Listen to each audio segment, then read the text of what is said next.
Señor Dios Todopoderoso, nuestro Padre, gracias te damos porque tú eres bueno y para siempre es tu misericordia. Gracias por el cuidado que tienes de nuestra vida. Te suplicamos que por tu Espíritu Santo nos guíes a toda tu verdad y que podamos ser exhortados, edificados y consolados para tu gloria. Gracias, Señor, a ti la alabanza por los siglos de los siglos en Jesucristo. Amén. Bien, la predicación del Evangelio es la forma escogida por Dios para llamar al arrepentimiento a un mundo que está alejado del Señor y condenado por sus propios pecados. Pero el mensaje que se debe entregar tiene que estar por completo cimentado en las Escrituras y el objeto de este mensaje debe ser presentar a Jesucristo como el Salvador, el único Salvador del hombre rebelde. Cada sermón debe ser un llamado a los hombres para que se reconcilien con Dios, para que se vuelvan de sus caminos perversos al único sendero que conduce a los cielos, a la gloria de la libertad que es solo en Jesucristo. No obstante, resulta bastante desconcertante que una parte de la predicación que en la actualidad se realiza desde los púlpitos de las congregaciones de tradición cristiana esté más centrada en el hombre que en Dios mismo, más dirigida a satisfacer los deseos pasajeros y mundanos que de confrontar al pecador con su horrenda realidad, aunque el pecador parezca feliz. De hecho, si usted va a una librería cristiana, encontrará que la mayor parte de los libros que allí se venden están más interesados en presentar métodos para la realización personal, más que presentar libros que ayuden a cultivar una vida piadosa y espiritual que agrade al Señor. Es decir, parece ser que hay un mensaje que está más interesado en lo superficial que en la verdad maravillosa de la Escritura que nos lleva más y más al Señor. Pero ¿sabe qué es lo peor de todo esto? Que cuando se presenta esta visión humanista y retorcida del cristianismo, se muestra como el verdadero cristianismo, es decir, como la ortodoxia cristiana, y esto es muy llamativo porque casi siempre estos mensajes llevan una promesa de felicidad inmediata al hombre, que el hombre por lo general cree. Y es una promesa de felicidad inmediata muy parecida a la que el mundo presenta en este tiempo. Es decir, no encontramos ninguna diferencia entre la motivación y el mensaje de Cristo. Y eso ha traído muchísima confusión en los corazones. Pero entonces debemos preguntarnos, ¿es realmente esta proclamación carente de contenido el mensaje que nuestro Señor Jesucristo dio en su primera venida y ha dejado en su revelación escrita para que la reciba la iglesia hoy?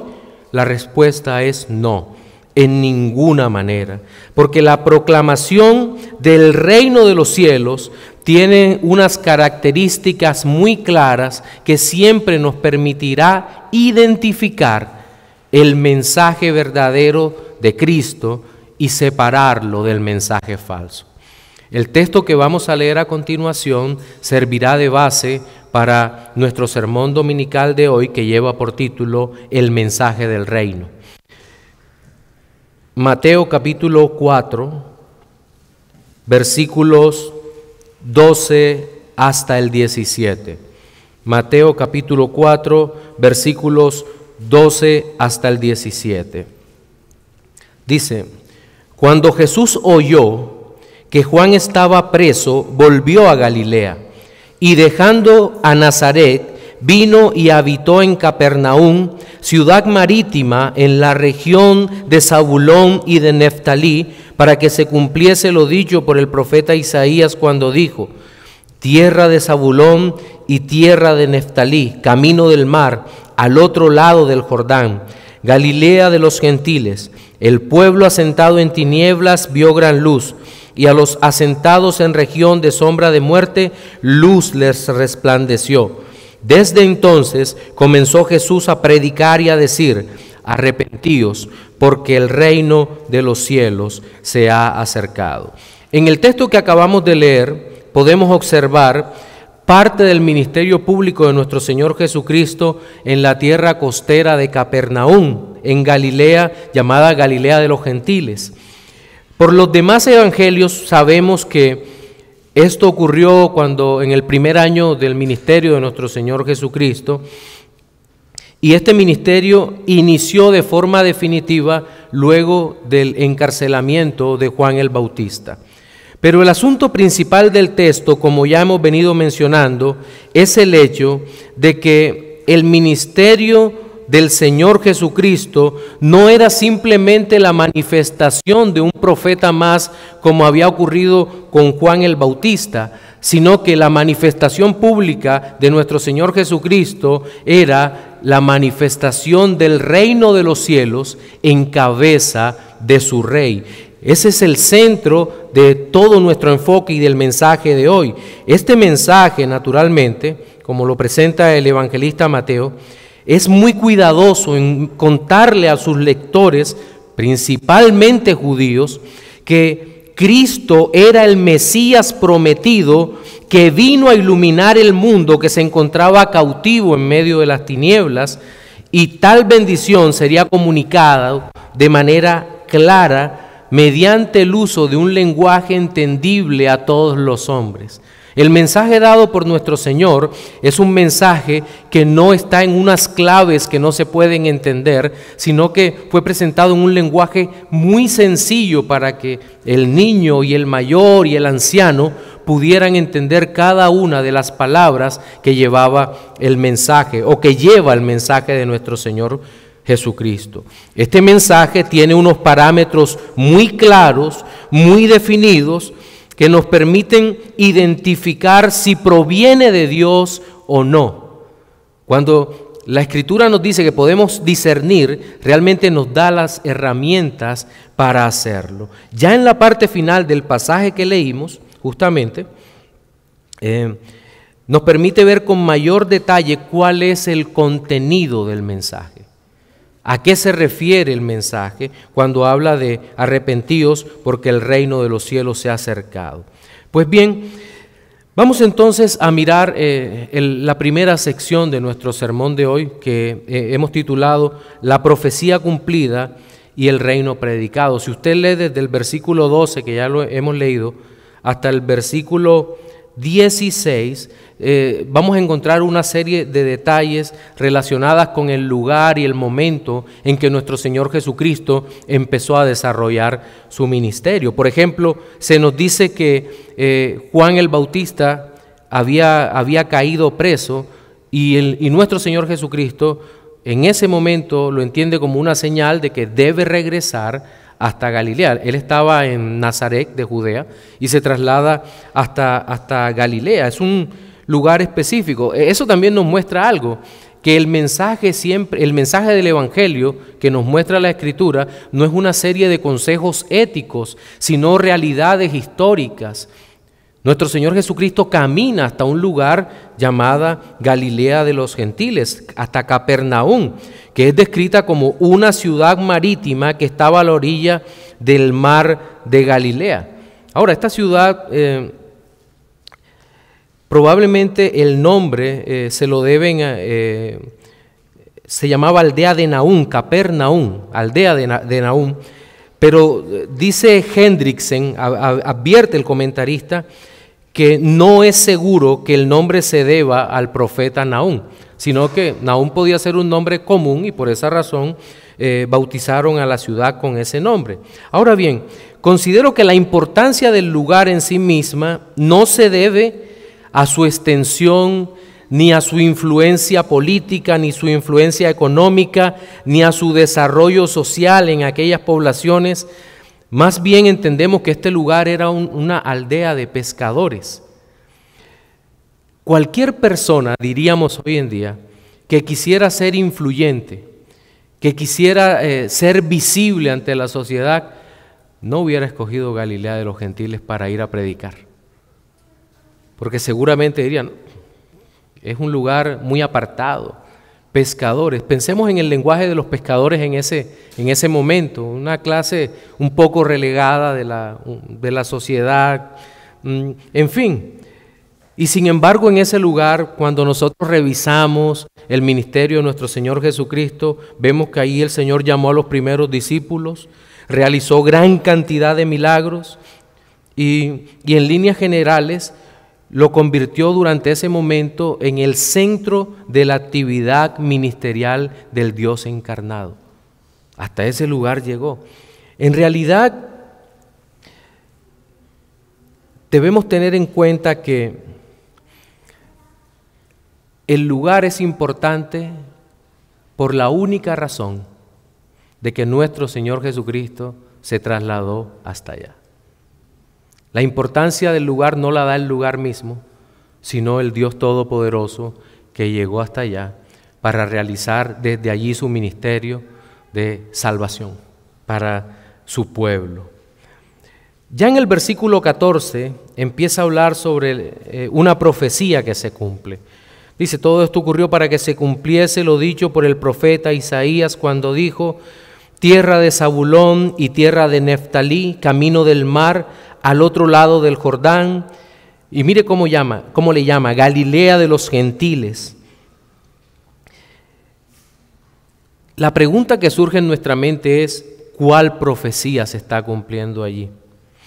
¿Qué clase de profecía y en qué sentido se estaba cumpliendo? En esta parte del relato del Evangelio se cita de forma directa al profeta Isaías, la cual no era solo una promesa del regreso de Judá a su tierra, a la llegada de un rey justo como David, pero igual de mortal, sino que se estaba dando el verdadero cumplimiento a la profecía, es decir, que el Dios vivo estaba llegando hasta aquel lugar para proclamar el mensaje del reino. ¿Y dónde lo estaba dando? En Galilea de los gentiles. Y uno dice, ¿gentiles? ¿En qué sentido era gentiles? Recordemos que el judío era muy selectivo en su manera de ver el mundo y de ver a sus amigos en general, de categorizar a qué persona la consideraba un creyente y a qué persona no. Para el judío los gentiles, como dicen algunos escritos rabínicos, no éramos más que la paja que hace arder el fuego del infierno. De hecho, una de sus oraciones más recordadas eran, gracias Dios Todopoderoso, porque no me hiciste mujer ni me hiciste gentil. ¿Qué tal ese tipo de oraciones? Bien, así era como se veía a los gentiles, pero la buena noticia es que el Dios hecho hombre no miró a esa pobre ciudad que le llamaban Galilea de los gentiles de esa manera, sino que la vio como Él la vio, con su amor, con su misericordia, con su poder y su gracia. Spurgeon, sobre este pasaje, comenta lo siguiente. Después de ser expulsado con violencia de la ciudad, el manso, hablando de Cristo, encaminó sus pasos en otra dirección. Sin embargo, aun cuando podía estar justamente indignado, el amor guiaba sus pasos. Debía irse, pues los nazarenos habían demostrado ser indignos, pero ¿a dónde iría?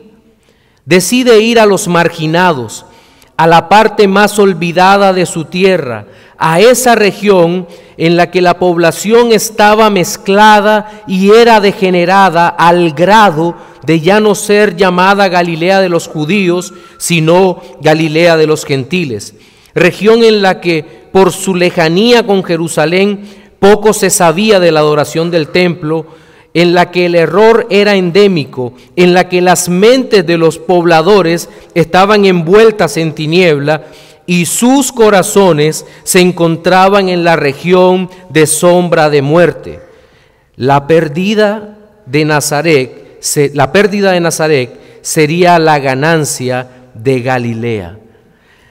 La oscuridad que menciona el profeta en esta parte era, como bien lo indica Motier, la angustia, la desesperanza, pero la realidad visible e inmediata era que la luz iba a llegar hasta ese lugar, la luz verdadera que alumbra a todo hombre, nuestro Señor Jesucristo. Al llegar a Galilea, logramos entender por los evangelistas que el sentido de la profecía cumplida sería cuando el Señor caminara por en medio de ellos, es decir, para que el pueblo que habitaba en sombra de muerte viera la luz. No dice una luz, viera la luz. El artículo que utiliza es determinante en esta parte. La luz. Cristo es la luz de todos los hombres. Y quiero hacer una primera aplicación en este primer punto. Y es que una de las acciones recurrentes de nuestra mente es la continua absolución de nuestros pecados personales. Jamás creemos que estamos en oscuridad cuando el pecado tropieza con nuestras vidas. Jamás creemos que somos lo suficientemente pecadores. Y muchas veces pensamos que lo que necesitamos es un pequeño cambio en nuestra manera de vida, cuando la Biblia en realidad nos enseña que lo que necesitamos es que la poderosa luz, que es Cristo mismo, brille en nuestra alma, nos haga ver cuánta oscuridad hay en nosotros y finalmente podamos volvernos de todo corazón a Él. Creo que es el llamado que hace la palabra de Dios para que continuamente estemos volviéndonos a Él.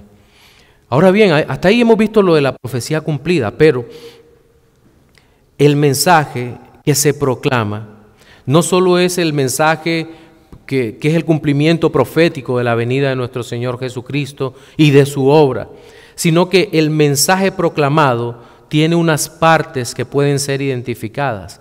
El versículo 17 nos dice: desde entonces comenzó Jesús a predicar y a decir. ¿Qué es lo que comenzó Jesús a predicar y a decir? Arrepentíos, porque el reino de los cielos se ha acercado. C.H. Dock, citado por el doctor Thomas de Lea, dice o describe un patrón de proclamación de la verdad por parte de los discípulos de Cristo, que era común en todo lugar cuando un discípulo de Cristo proclamaba la palabra. A ese patrón le llamó querigma.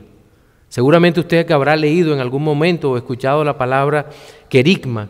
Bien, ese querigma básicamente tenía las siguientes partes. Las profecías se cumplieron y la venida de Jesús ha inaugurado una nueva era. Jesús nació de la simiente de David, como leía nuestro hermano Jesús ahora. Murió de acuerdo con las Escrituras para liberarnos de esa era mala. Fue enterrado, resucitó al tercer día de acuerdo con las Escrituras. Fue exaltado a la diestra de Dios.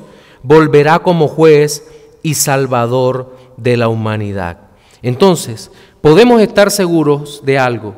Todo mensaje verdadero, toda palabra de Dios que se expone, debe tener esas partes. Es decir, en algún momento debe tocar alguno de estos elementos en concordancia con toda la doctrina para que sea un verdadero mensaje de Dios para nuestras vidas. Todo sermón debe tener esos elementos en la proclamación.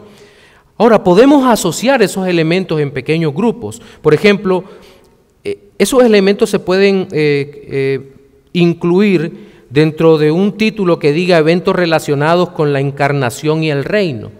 Es decir, toda la proclamación en la Biblia, desde la creación hasta la visión de la gloria eterna de Cristo, se caracterizan porque la persona del Hijo de Dios es central en dicho mensaje. Cristo siempre será lo central, lo principal en el mensaje. Y es que nuestro Señor Jesucristo en ninguna parte de la Biblia dice que Él vino como el auxiliar del hombre para que el hombre logre sus propósitos. Más de una vez hemos escuchado: pon tus planes delante de Dios y Él hará. Alguna vez un pastor amigo me decía: Alex, ¿tú sabes lo que pasa cuando llevamos nuestros planes delante de Dios? Yo le decía, yo estaba muy chico y yo le decía, ¿qué? Hace esto, no sirve. ¿Por qué? Porque somos nosotros los que tenemos que decir, Señor, ¿cuál es tu plan para mi vida? Y luego caminar en él. Y entiendo que muchas veces eso no nos gusta, pero es lo que la Escritura dice. Por eso es que es imperativo conocer a nuestro Señor Jesucristo. Nuestro Señor Jesucristo nos enseña esto. Él vino a cumplir la voluntad del Padre, se encarnó para cumplir la voluntad del Padre, para librarnos de la condenación. Entonces, en ese sentido, todos los mensajes nos tienen que hablar de la realidad de Cristo como el varón perfecto, como el hombre perfecto, como el segundo Adán que fue a la cruz.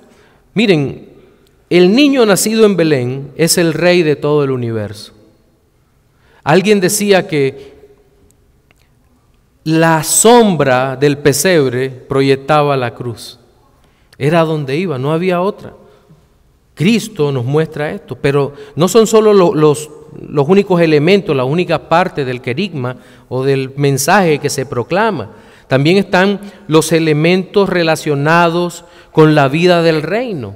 Los que estuvieron ayer compartiendo en clase recordarán que hablamos que muchas veces nos ocupamos más de los temas de la expiación, porque son los versículos en que más se ocupa el Evangelio, y porque la expiación es la consumación de nuestra salvación, Cristo muriendo en la cruz, pero nos olvidamos de la obra de Cristo cumpliendo la ley, de lo que llamamos en teología la obediencia activa de Cristo.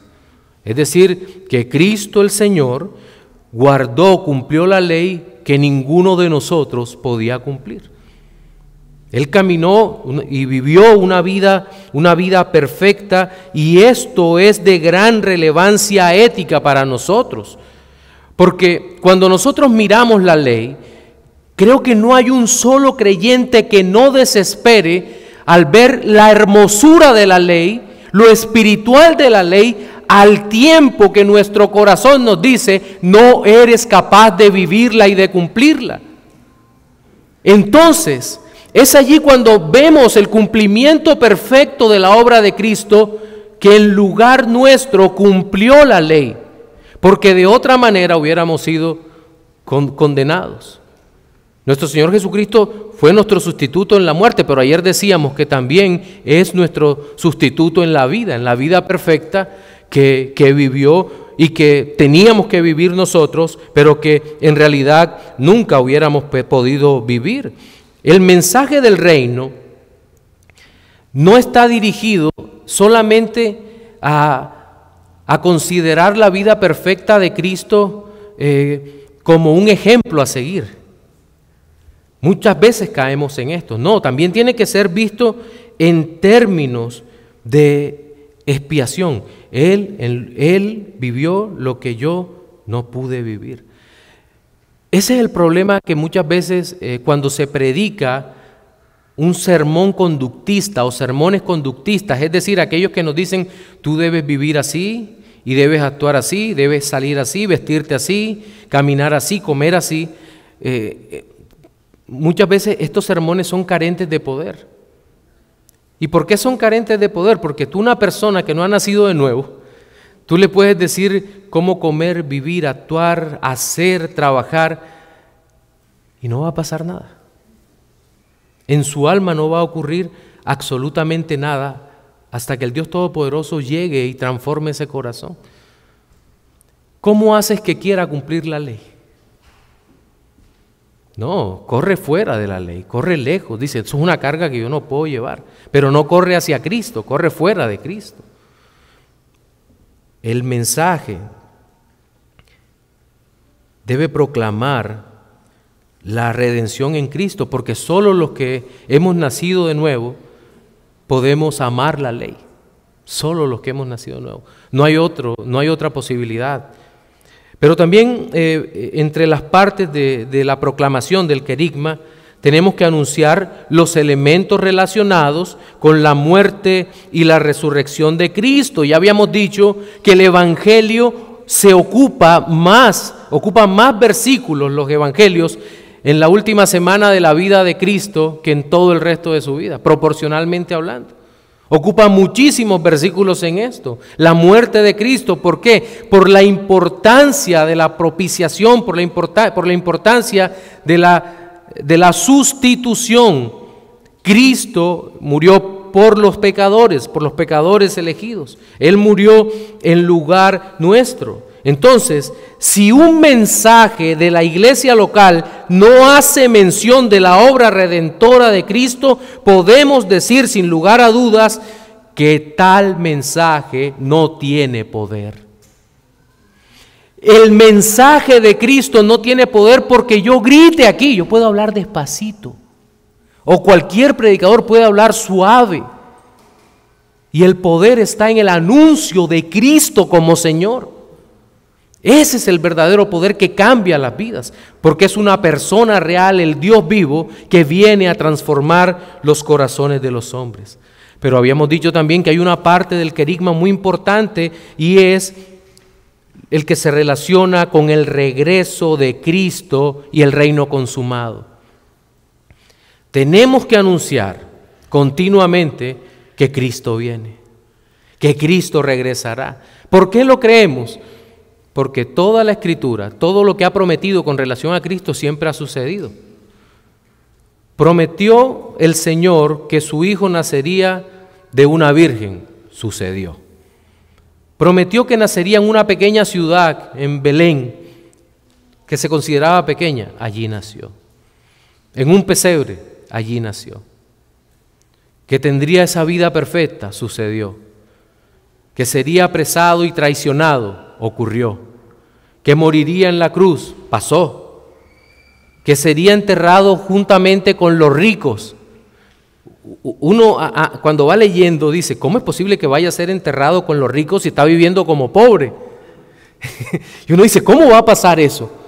Y Dios, en su completa sabiduría, en su eternidad, donde ve todo el plano completo, ya empieza a mover las fichas, y por acá toma un tal José de Arimatea y lo empieza, y ese hombre lo llena de valor y va y reclama el cuerpo del Señor ante Pilato y lo mete en su tumba y es enterrado entre los ricos.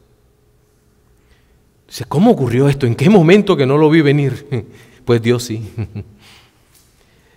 Y resucita con poder de entre los muertos. Y vemos que el Señor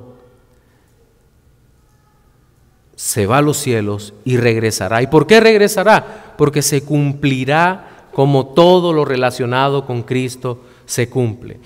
Uno de los daños más grandes que se han causado al Evangelio en el presente es la enseñanza premilenialista dispensacional, que proclama un rapto secreto de la iglesia y un trato diferenciado para la nación de Israel. Usted dirá, ¿pero por qué ha hecho daño? Por varias cosas. Por una parte, estimulan la mentalidad escapista de muchos creyentes que se frustran frente a la aflicción del mundo, porque dicen, estamos en medio de esta pandemia, de este coronavirus, gente muriendo, y el Señor no ha aparecido. Y nada que viene. Y tanto dolor y tanta tristeza, y la iglesia no es raptada. Y muchos se van al mundo por eso, porque tienen su esperanza en que podrán escapar al último momento. La Biblia no dice eso. La Biblia no enseña eso. La Biblia dice que cuando el Señor venga, se acaba la historia. Ya. Su iglesia es tomada para vida eterna y los demás serán condenados. No hay segundas oportunidades. Eso es lo que dice la Escritura. Eso lo creemos.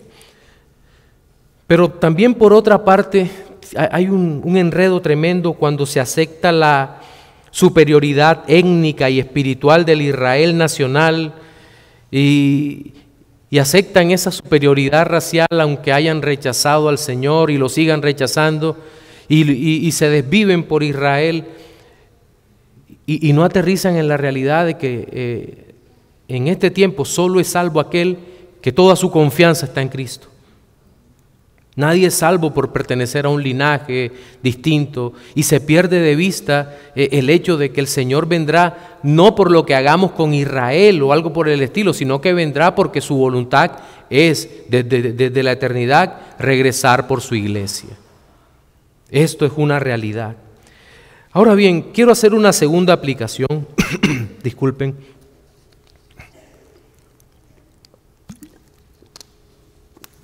Una segunda aplicación, y es que todo creyente en la actualidad, todos nosotros estamos obligados a examinar el mensaje que se predica desde el púlpito.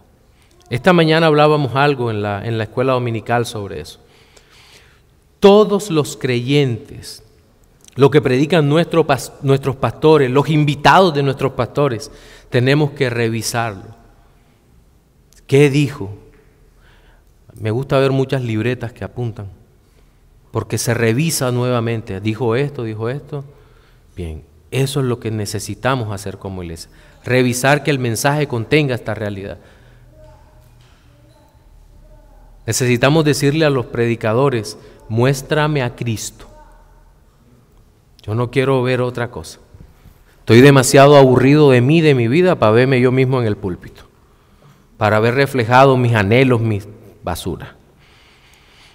Oh, Cristo, quiero ver a Cristo, que Cristo me cambie a su imagen.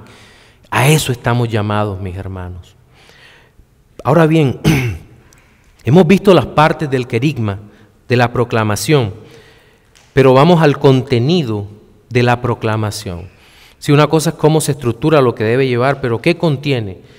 Bueno, lo primero que tenemos que tener en cuenta es que el mensaje tiene un contenido. Nuevamente el versículo 17 dice, desde entonces comenzó Jesús a proclamar y a decir, arrepentíos porque el reino de los cielos se ha acercado. Cristo se está presentando a sí mismo como rey. Él dice, arrepentíos, ¿por qué? Porque yo me he acercado, lo está diciendo el Señor. El rey ha llegado. Es un anuncio. No piense en esto como una rogativa al hombre. Dios le está rogando al hombre. No. Es una declaración de victoria. El reino ha llegado. Por lo tanto, arrepiéntanse. Es como cuando una ciudad era conquistada y los ejércitos entraban por toda la ciudad, ya han derribado el muro, las puertas, la gente se agolpa con temor en las ventanas viendo pasar ese ejército que ha conquistado. Ese conquistador no le va a decir, si quieres ríndete. No, ya ha vencido. Por lo tanto, cada ciudadano que quedaba en la ciudad era llamado para que se arrepintiera. Vuélvanse al rey o perezcan. Este es el poder del mensaje que está acá. Arrepentíos porque el reino de los cielos se ha acercado.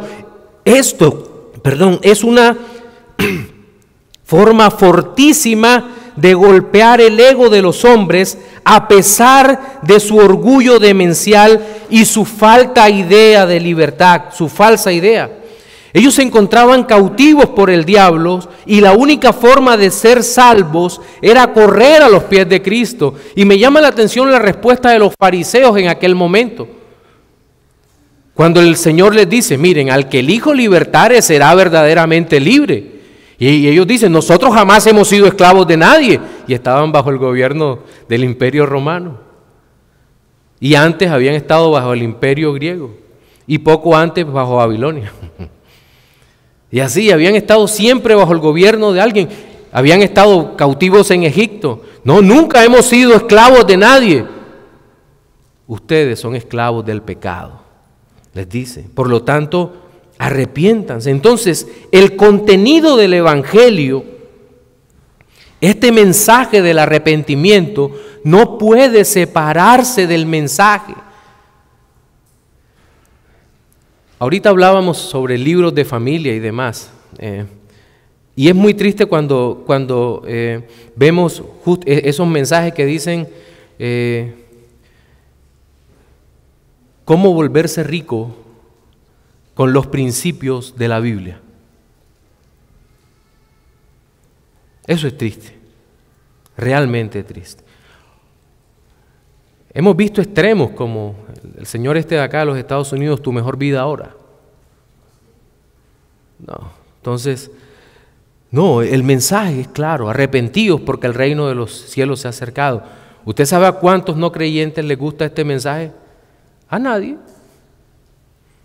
Porque a mí no me gustaba que me dijeran que me arrepintiera. Y creo que a ninguno de ustedes les gustaba eso. Pero Dios tuvo misericordia de mí y también de ustedes. Claro, Dios nos ha humillado. Gloria a Dios, bueno nos es haber sido humillados, arrepentidos, porque el reino de los cielos se ha acercado. Entonces el contenido no puede separarse. Todo sermón tiene que llamar en algún momento, en alguna parte, al arrepentimiento para volvernos a Cristo. Toda predicación tiene que movernos en esa dirección, presentarnos al Señor. Pero este mensaje también tiene un significado. Miren, el mensaje de la palabra de Dios, el mensaje del reino, debe entenderse dentro de las claves que Dios ha dado para que lo interpretemos. Por ejemplo, sabemos que la primera venida de Cristo al mundo corresponde con el cumplimiento del tiempo, como lo enseña Gálatas 4, del 4 al 5. Permítanme y lo leo para ustedes. Dice: pero cuando vino el cumplimiento del tiempo, Dios envió a su Hijo, nacido de mujer y nacido bajo la ley, para que redimiese a los que estaban bajo la ley, a fin de que recibiésemos la adopción de hijos. ¿Qué nos enseñan estos versículos? Que el propósito fundamental de que Cristo haya venido es glorificar a Dios, redimiendo a su pueblo, comprando a su pueblo, salvando a su pueblo. Y nos muestra que la condición en la que vino es que Cristo vino nacido de mujer y nacido bajo la ley. Ya lo habíamos dicho, no podíamos cumplir la ley. Cristo nace bajo la ley y Él mismo se pone voluntariamente bajo la ley.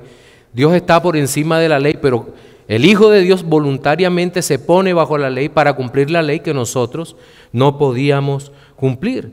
Y entonces vemos que al final del versículo que acabo de leer dice: a fin de que recibiéramos la adopción de hijos. La venida de Cristo, su obra en la cruz, asegura nuestra filiación divina. ¿Cuál es nuestra filiación divina? Hijos por adopción de nuestro Padre Celestial.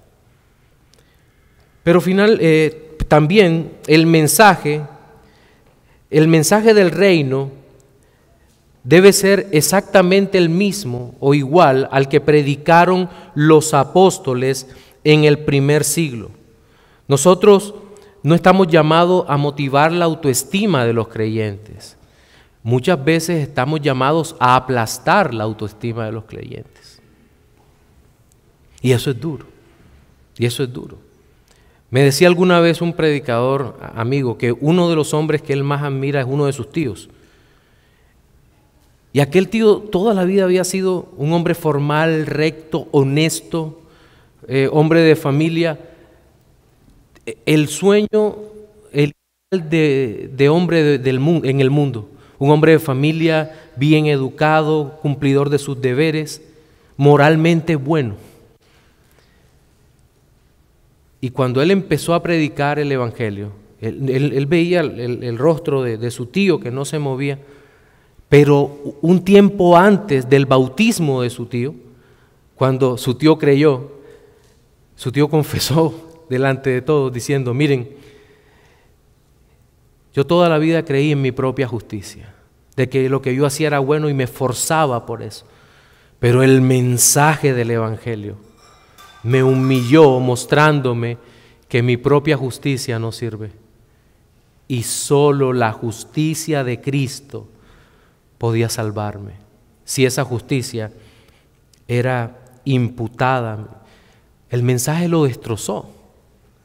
Reventó su autoestima, reventó lo que él consideraba bueno, verdadero, digno de mostrar. Y en su lugar creyó que el único bueno, verdadero y digno de mostrar es Jesucristo. Pero este mensaje también transforma las vidas con el poder del Espíritu Santo.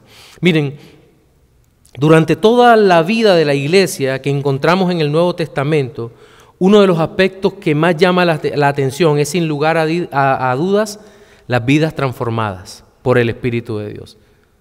Nicodemo, Pedro, Pablo, podríamos citar muchos ejemplos.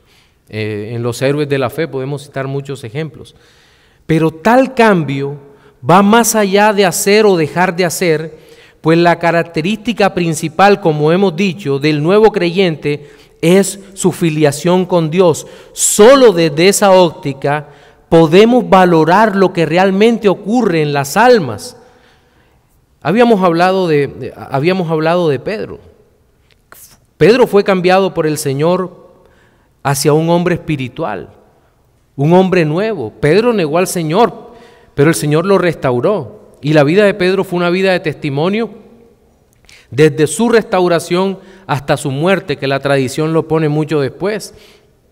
Y podemos hablar de Pablo, un perseguidor de la iglesia, un perseguidor de Cristo. Y la vida de Pablo fue cambiada dramáticamente. Ahora, porque en nosotros tal vez no hay transformaciones tan aparentemente dramáticas, no significa que Dios no haya hecho una transformación profunda en el alma de cada uno de sus hijos. El mensaje de la palabra de Dios apunta en esa dirección, apunta a transformar las vidas de los hombres para la gloria de Dios. Una de las preguntas que tenemos que hacerles al falso mensaje que se predica hoy en muchos lugares es: ¿para qué quieres transformar al hombre? ¿Cuál es el propósito de esa transformación? ¿Hacia dónde apunta? Porque la transformación del hombre de la Biblia, del Hijo de Dios, apunta a parecerse a Cristo, más y más a la imagen de Cristo. No apunta hacia el ideal humano. Es que el ideal humano nos puede engañar aún estando dentro de la misma iglesia, ofreciéndonos cosas que el mundo ofrece. No, yo quiero ser, ven a Cristo y serás el mejor jugador de soccer, o el mejor jugador de béisbol, o ven a Cristo y serás el mejor en tus negocios. Eso lo ofrece el mundo también, no nos engañemos. Pero la Biblia te llama y te dice: Cristo, después del arrepentimiento, te quiere hacer a su imagen. ¿Y eso qué implica? Bueno, esta es la parte donde nos toca hablar con honestidad. Sacrificio, dolor, pasar por una serie de situaciones, de pruebas. Antes de ser exonerados de las pruebas, el dolor, la tristeza y las pérdidas, somos incluidos en ellas. Siendo honestos, cuando venimos a Cristo, con relación al mundo, entiéndase, con relación al mundo, es más lo que perdemos que lo que ganamos. Es mucho más en ese sentido. Del mundo, ¿qué perdemos? Todo. Quien quiera venir en pos de mí, dice el Señor, niéguese a sí mismo, tome la cruz y sígame. Bien, en nuestro sermón dominical de hoy hemos visto 3 aspectos relacionados con el mensaje del reino. En primer lugar, vimos la profecía cumplida y el reino predicado, desde el versículo 12 hasta el 16. En segundo lugar, vimos el mensaje del reino y sus partes. A eso le llamamos querigma. Versículo 17. Y allí mismo en el 17 encontramos el mensaje del reino y su contenido. Reflexiones finales para los no creyentes. Amigo, el Señor Jesucristo está llamando, pero no llama suplicándote que te vuelvas a Él, te ordena que te vuelvas a Él, que corras a sus pies en arrepentimiento y fe. Aquí lo importante no es lo que puedas lograr en el mundo, lo verdaderamente importante para tu vida es que seas alcanzado por Cristo y obedezcas el llamado de arrepentíos, porque el reino de los cielos se ha acercado. Para los creyentes, mis hermanos, el mensaje del reino es uno solo.